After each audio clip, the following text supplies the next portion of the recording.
Esther 3. After these events, King Xerxes honored Haman son of Hammedatha the Agagite, elevating him and giving him a seat of honor higher than that of all the other nobles. All the royal officials at the king's gate knelt down and paid honor to Haman, for the king had commanded this concerning him. But Mordecai would not kneel down or pay him honor. Then the royal officials at the king's gate asked Mordecai, "Why do you disobey the king's command?" Day after day they spoke to him, but he refused to comply.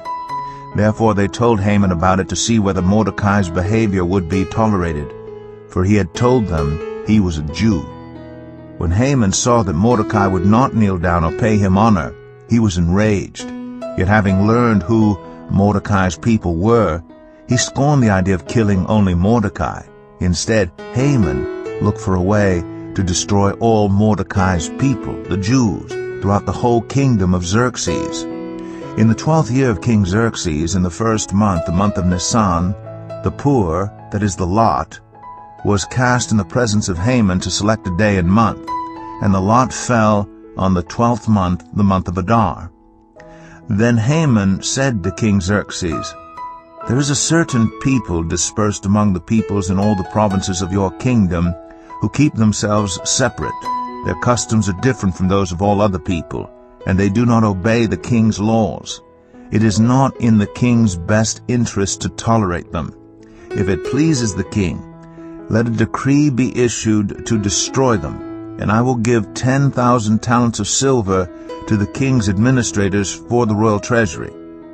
So the king took his signet ring from his finger and gave it to Haman, son of Hammedatha the Agagite, the enemy of the Jews. "Keep the money," the king said to Haman, "and do with the people as you please." Then on the 13th day of the first month, the royal secretaries were summoned. They wrote out in the script of each province and in the language of each people all Haman's orders to the king's satraps, the governors of the various provinces, and the nobles of the various peoples. These were written in the name of King Xerxes himself and sealed with his own ring.